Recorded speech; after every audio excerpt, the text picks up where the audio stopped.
made it home, I dug her out, then I made her one of my aces. Marijuana fragrance, this tree here is outrageous. Want me to play in your city? Send an email to my agent. The Utah Jazz entered this offseason with a lot of questions after being eliminated by the Oklahoma City Thunder for the second straight season. We entered this offseason without a plan. We don't know what we're going to do quite yet. We entered the draft lottery. We do have 4 lottery picks and then another pick at number 18. So we get the 5th, 11th, 12th, and 18th pick. We have a lot of trade assets. We don't know quite exactly what we're going to do with these picks. We don't really have room on our roster for 4 draft picks and 3 lottery draft picks. And we're looking at some coaches here, and we're going to end up hiring, I believe, Sam Cassell as our assistant over Patrick Ewing. Just switching it up. Why not? Hiring an NBA scout. I think I hired somebody, like a C overall A potential. Or no, I got an A overall A potential for our scout. That is for our NBA scout, which we don't really need, but it's whatever. Prospect scout, I think we got a, let's see. I think we might get, we're going to get this A overall A potential guy. So that's pretty helpful since we are going to have to use auto-generated rookies for the next draft. If we do end up going past this year, which I do have a plan for what to do after I'm kind of sort of done with the series. It is going to continue in kind of a sense. I'm not going to spoil that just yet. But anyway, we're going to pick up Ben McLemore and Evan Fournier as options. And we're going to get right into our first big trade. We're going to be trading Jabari Parker for Steph Curry and Carl Landry. That is right.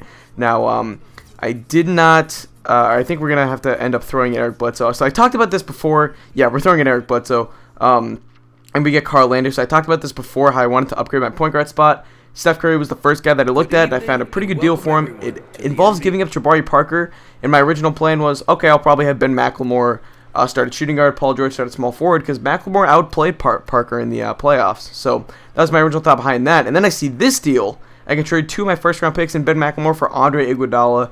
McLemore's pretty good, but Andre Iguodala is a little bit more of a proven player. He's a little bit more of an established player. We know what he is.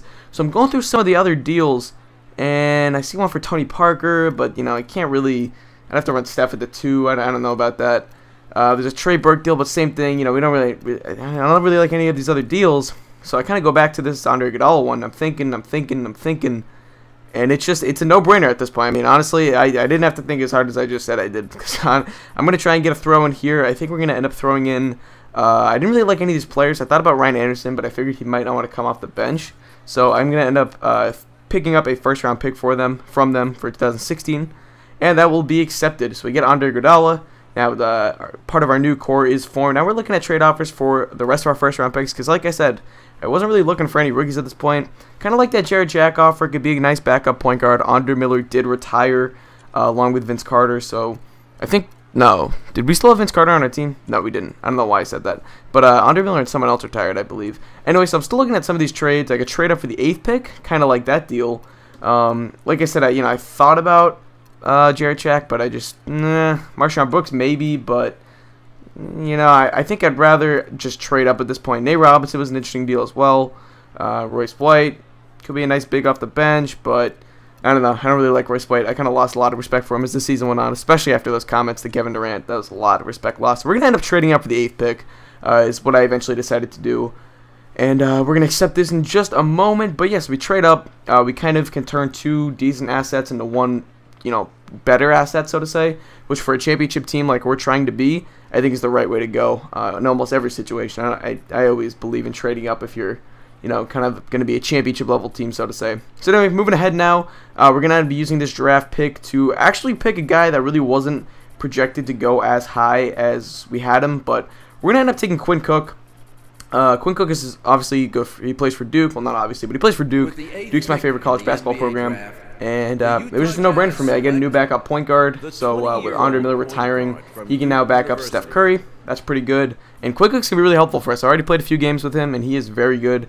And then in the second round, we're going to end up, or not in the second round, with the 18th pick, I believe, we're going to end up getting Gary Harris, who is a very good shooter, but he also has lockdown defender on him, which is pretty good. So we get a nice two-way player in Gary Harris, another guy who can come off the bench.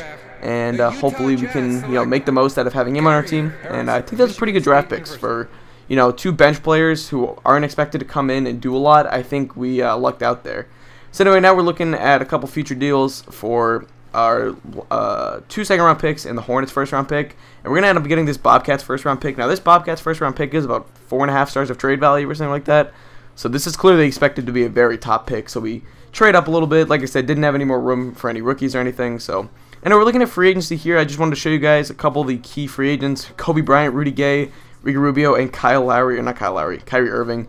Anyway, so we're gonna sign Gerald Green for a cheap contract, another bench player. By the way, Rubio and Irving were restricted free agents, so those guys likely wouldn't have been able to sign.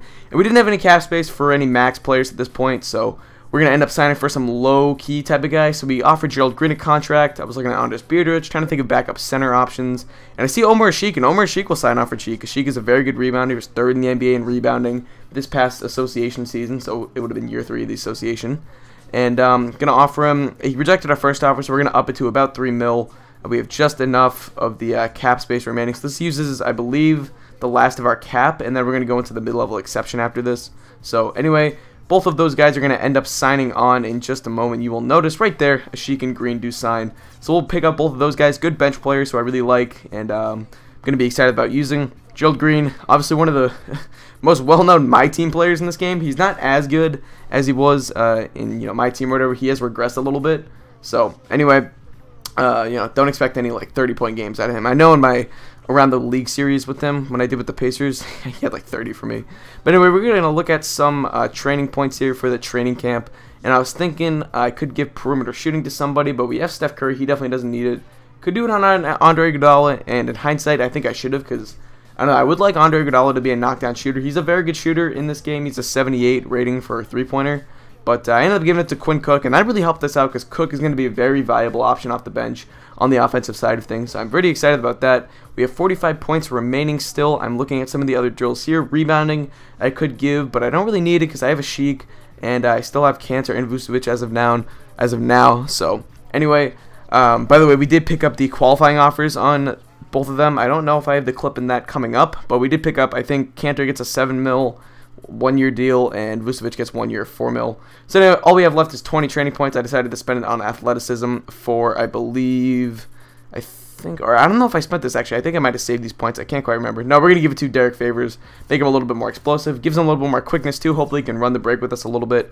So anyway, now we're going to advance into, you guys are here. I'm just showing you guys that I'm going to be auto-generating rookies. I was thinking about getting a fictional draft class, but I ended up, I didn't really have time to look at one at that point. So anyway, here's what I'm trying to do. I'm trying to trade Cantor and Vucevic for an upgrade at center. Cantor struggled at the end of the year. Vucevic was inconsistent, really not a starting caliber center, I don't think. So I was looking at Al Horford, and the Hawks were just not willing to give up Al Horford. He's my first option. I was looking at DeMarcus Cousins as well, but DeMarcus Cousins was making far too much money. We could not afford him. So, I know I was trying to do anything I could to get Horford. I even gave up this Bobcats pick, which has, I guess, 3.5 stars of trade value. So, like, it's projected to be, like, the #1 overall pick or something. But, anyway, I was doing everything I could, trying to give the Hawks the best offers possible, and they just would not accept it. So, we ended up not being able to trade for Al Horford. So, I started looking at some other options. I was thinking maybe Joakim Noah. I talked about DeMarcus Cousins. I was looking for a good two-way player, someone who could really mainly play defense, but also contribute a little bit on the offensive end, maybe like a 10 type of guy. And we're going to end up looking at Roy Hibbert. And I ended up taking Omar Sheik off this. I add Cantor, Vucevic, the combo I've been trying to trade now, and Fournier. We had an excess in shooting guard, so I decided to trade Fournier, who does have a star and a half of trade value. So we're going to pick up, I believe, was that their first-round pick as well. And we're going to end up signing Zach Randolph to top things off. So that pretty much is going to wrap up this offseason. We're going to end up signing Zach Randolph to a 1-year, $2.5 million deal. And I could have looked at LaMarcus Aldridge or Carlos Boozer. Aldridge wanted more money. Aldridge was demanding like $11 million, and then of course he signs for $3.46 million for the Kings, like a game into the season. We're also going to sign Tayshaun Prince here in just a moment. Another bench player comes in on a veterans minimum deal, so that's pretty good for us. But you can just see some of the other free agent signings, I guess. And yeah, we end up getting Tayshaun Prince, but either way, you can take a look at a rotation right here. So, anyway, Quinn Cook is going to be getting 10 minutes along with Gerald Green, Carl Landry, Gary Harris, Omar Ashik, and I believe, I can't remember who our 12th bench member is. Tayshaun Prince? Yeah, Tayshaun Prince. Zebo is our 6th man, getting 20 minutes. Everyone in our starting lineup is getting 32 minutes. So, anyway, that's pretty much going to wrap it up. So, the new team, because I know it's kind of a quick-paced offseason video, so I'm going to kind of recap who's on the team at this point. So, we have Steph Curry, Andre Iguodala, Paul George, Derek Favors, and Roy Hibbert. All of those guys are over an 80 overall. I think Roy Hibbert's the only one under an 85. So we have a really good starting lineup. Our bench consists of Zebo, Quinn Cook, Gary Harris, Omer Ashik, Gerald Green, Tayshaun Prince, and I think I'm missing somebody, but I can't quite remember. So anyway, we have really reshaped the roster, and I'm really excited about this team. I've already played a few games with them without recording, and it's a really good team. I think I have 3 guys with post proficiency too. Now post proficiency is like a dominating signature skill. You do not miss. I mean, I'd probably make 3 out of every 4 hook shots I take with Zebo, Carl Landry, and Roy Hibbert. It's insane. So anyway, that's pretty much going to wrap up this video. I thank you guys for watching. Hope you did enjoy. The first gameplay episode will come out in the next few days. Thanks for watching. Hope you did enjoy. And so I'm out. Peace.